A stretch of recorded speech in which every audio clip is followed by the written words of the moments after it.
Halo dan salam sejahtera. Selamat datang di channel YouTube Nerly Adria Sinabutar. Topik di video berikut adalah gangguan hormon pada wanita. Ya, dalam kehidupan sehari-hari biasanya wanita ya sering mengalami berbagai hal ya, gangguan menstruasinya, kemudian sedikit atau tidak menstruasi, atau mungkin kenapa saya sudah menikah lama tidak hamil-hamil, lagi kenapa saya menggunakan KB ini kok terjadinya flek yang lama ya. Nah, untuk menjawab pertanyaan itu silakan simak video berikut sampai selesai. Merujuk pada kondisi ketidakseimbangan hormon dalam tubuh yang biasanya ini disebabkan oleh berbagai faktor.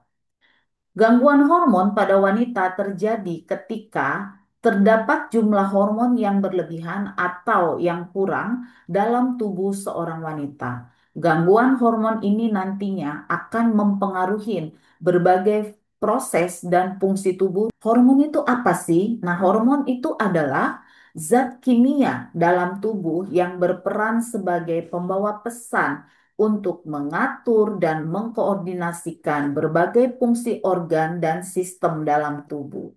Pertanyaan yang sering muncul ya ketika berbicara tentang hormon pada wanita. Yang pertama, apa penyebab gangguan hormonal? Kemudian bagaimana ciri-ciri seseorang yang terkena gangguan hormonal? Ketiga, cara mengatasinya. Nah, untuk lebih jelas, mari ikuti penjelasan ini satu persatu ya. Nah, untuk penyebabnya ya, gangguan hormon pada wanita itu terjadi ketika kadar hormon dalam tubuh tidak seimbang, baik kelebihan maupun kekurangan. Ketidakseimbangan ini bisa mempengaruhi berbagai fungsi dalam tubuh, termasuklah di sini siklus haid, kesuburan, suasana hati, dan metabolisme. Kemudian bagaimana penyebabnya ini? Ya, penyebabnya ini ada dua. Ada penyebab medis ya, dan ada penyebab tidak medis dan gangguan hidup. Nah, kita akan bahas penyebab medis. Ketika berbicara penyebab medis, ini berhubungan ya dengan berbagai penyakit ya. Yang pertama, gangguan kelenjar endokrin. Kedua, diabetes atau kekurangan insulin. Ketiga, hipotiroidisme dan hipertiroidisme ini adalah gangguan tiroid. Kemudian penyakit Addison ini kekurangan hormon adrenal. Berikutnya sindrom Cushing, kelebihan kortikosteroid di sini. Kemudian tumor hipofisis atau kista endokrin.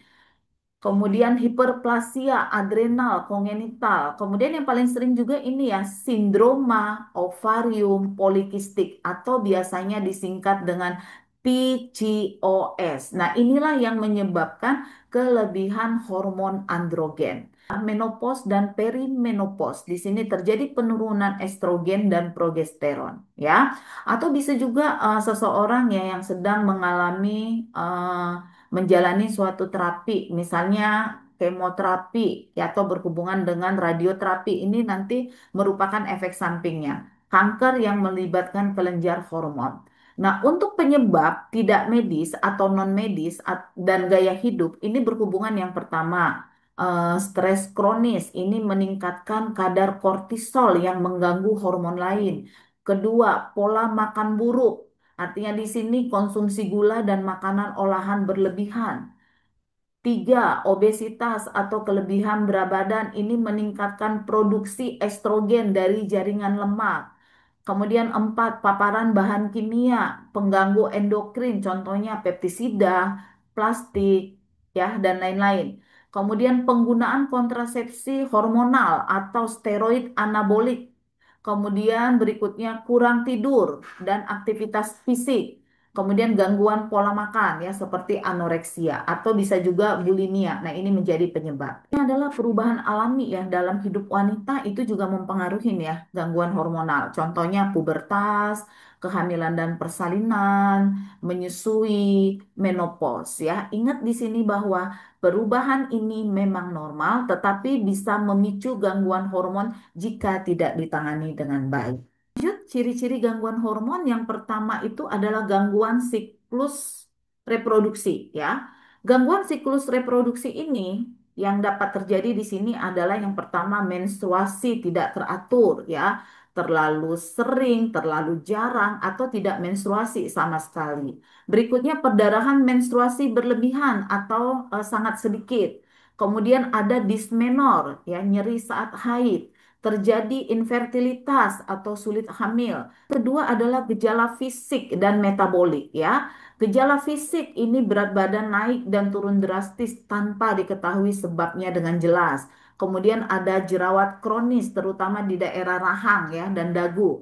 Rambut rontok atau tumbuh di tempat yang tidak biasa, ya. Ini bisa terjadi. Kemudian apa? Kulit kering, ya, dan gatal. Berikutnya payudara terasa nyeri atau berubah bentuk. Kemudian vagina kering terutama saat berhubungan intim. Kemudian keringat, ya, pada malam hari atau bisa terjadi hot flashes. Ini terutama terjadi pada wanita yang menjelang menopause, ya. Kemudian yang ketiga itu adalah gejala psikologis dan neurologis. Perubahan suasana hati di sini mudah marah, cemas atau depresi. Kemudian yang berikutnya sulit tidur atau insomnia, kelelahan ekstrim meskipun cukup istirahat, kesulitan berkonsentrasi atau brain fog. Nah, ini juga bisa mengakibatkan. Kemudian gejala tambahan, ya, gejala tambahan ini nanti masuk, ya. Contoh gangguan pencernaan, ya, ada sembelit, diare, kembung yang berulang terutama ketika menjelang haid. Ya, jika kamu mengalami beberapa gejala di atas secara konsisten, saya sarankan untuk konsultasi ke dokter obgyn, ya.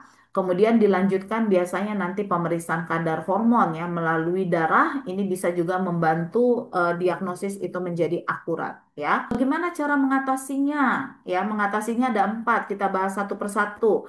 Yang pertama itu adalah penanganan medis. Ini melalui, ya, terapi. Yang pertama terapi pengganti hormon HRT. Ini digunakan untuk wanita dengan kadar hormon estrogen atau progesteron yang rendah seperti saat menopause, ya, atau bisa juga terjadi pada hipotiroidisme. Kemudian obat pengatur hormon, banyak, ya, obat pengatur hormon ini nanti disesuaikan, ya. Biasanya kalau untuk kasus pada PCOS, ya, nanti akan diberikan obat untuk merangsang ovulasi. Bisa contohnya itu adalah letrozole, ya. Kemudian bisa juga diberikan anti androgen untuk mengatasi jerawat, ya. Kemudian estrogen vaginal untuk mengatasi kekeringan pada vaginal, atau bisa juga diberikan dengan kontrasepsi hormonal, ya, membantu menstabilkan siklus haid dan mengurangi gejala PMS, ya. Atau nanti kalau misalnya sampai berhubungan dengan tumor segala macam nanti akan dilanjutkan dengan operasi, ya.